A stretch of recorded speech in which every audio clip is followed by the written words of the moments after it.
this is Taylor with the Daily Gun, and this week we're going to look at what happened to the House and the Senate last week. That is the week of June 8th, 2020, and with that, let's roll the intro. So the first couple of bills I'm going to talk about are actually about law enforcement. I know it's an extremely hot button issue right now, and there's a lot of outrage, and I'm telling you, Congress hears you.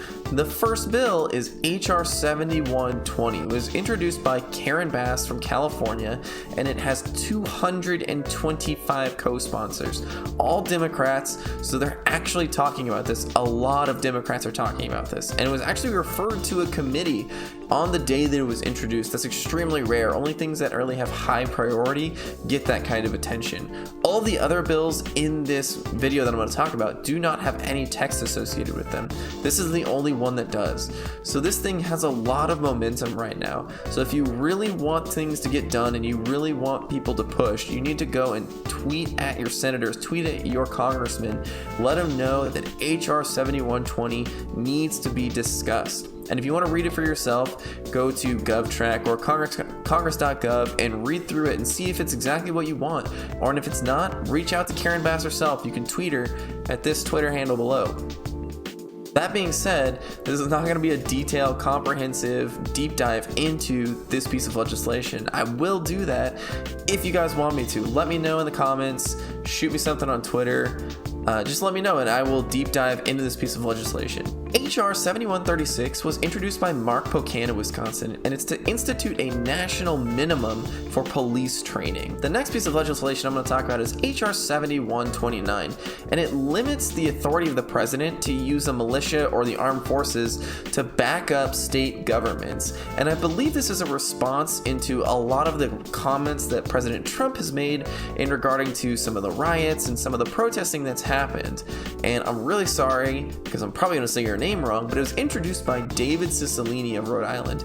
David, if I did say your name wrong, leave me a comment, shoot me something on Twitter. I'd hope to personally apologize to you if I did say it wrong, but maybe I did say it right. In that case, also leave me a comment and also shoot me something on Twitter congratulating me on my job well done. The next two bills I'm going to talk about have to do with using force by law enforcement. And the first one is H.R. 7144, and it states that it prohibits the reckless use of excessive force by law enforcement under color of law. Now, there's some problems there because it's pretty vague. What does reckless mean and what does excessive mean? And those are up to interpretations of courts.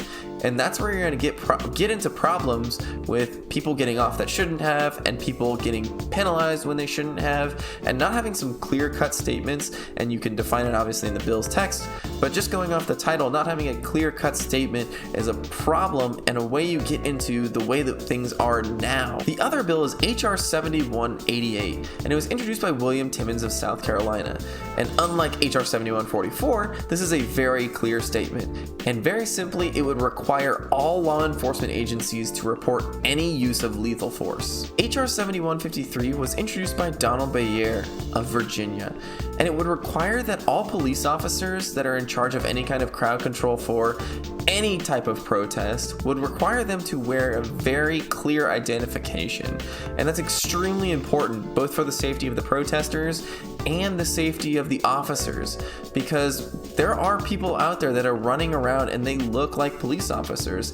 They have body armor on, they have helmets on, they have all of the same gear that police officers have, yet they have no tags on them, they have no identification.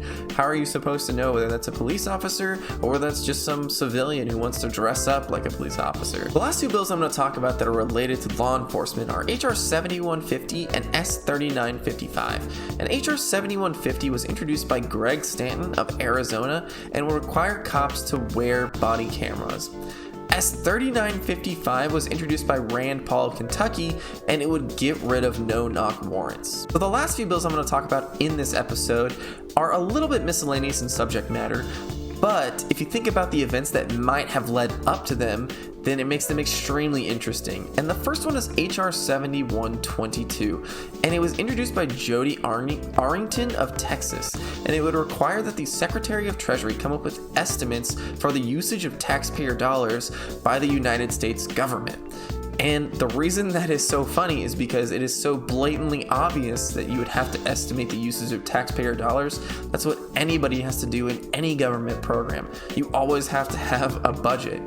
And to say that about the Secretary of Treasury, the person who's in charge of all of the money, is even more funny. And the icing on the cake was that this was 2 days after the Secretary of Treasury said that he was not going to require the SBA to disclose all of the loans that were made under the Paycheck Protection Program. Obviously hiding something, so blatantly obviously hiding something. This is a quick jab to the secretary telling him, hey man, we see what you're doing, and there's definitely a problem here. And hopefully this catches on, because I have been preaching about the Paycheck Protection Program and the problems with it since it started. Go watch my other video specifically about the Paycheck Protection Program and enjoy. HR 7152 is introduced by Jim Banks, and it would prohibit the Secretary of Education from providing certain funding to certain places of education if they do not have in-person class. Now, I know there's a couple words in there, certain, when I said certain places of education and certain funding, I know there's a lot of details that can be worked out in this bill, but the title alone speaks volumes. Jim, why would you introduce this? Who has you in their pocket that would make you put this in front of Congress? We're just now starting to open up across the country, and we've seen skyrocketing cases in California, Arizona, Texas, all over the place. When we barely opened up a little bit of capacity, we saw huge amounts of cases, and you want to send people in masses back to school or threaten their funding? Threaten educational funding that's already scraping the bottom of the barrel. Absolutely ridiculous. The last bill I want to talk about in this video is HR 7184, and it was a little bit of a comic relief for me when I read it the first time. And to be clear, there's only a title, and I'm sure there was an extremely good reason for it, and it would be later fleshed out in the details. But HR 7184 simply states that it would prohibit the purchase of commercially produced citrus fruit from the People's Republic of China. As if we're gonna take down their economy a peg by not purchasing their citrus. I'm sure there's a much better reason, and it's probably that some humanitarian problem, or the way that they're treating their workers, or maybe it's diseased or something like that. But you have to think that maybe we're just trying to jab them a little bit and say, hey, we don't need your oranges over here. That's all for this video. I hope something jumped out at you. Don't forget to tweet at your senators, tweet at your representatives. Let them know what you're thinking. You have all of the power in your hands. You can constantly berate them on Twitter. There's no reason not to blow their stuff up on Twitter and let them know how you feel. If you really want to affect change, you have to tell the people in charge exactly how you feel as directly as possible. As always, like, subscribe, follow me on Twitter, and everybody stay safe out there. Thanks.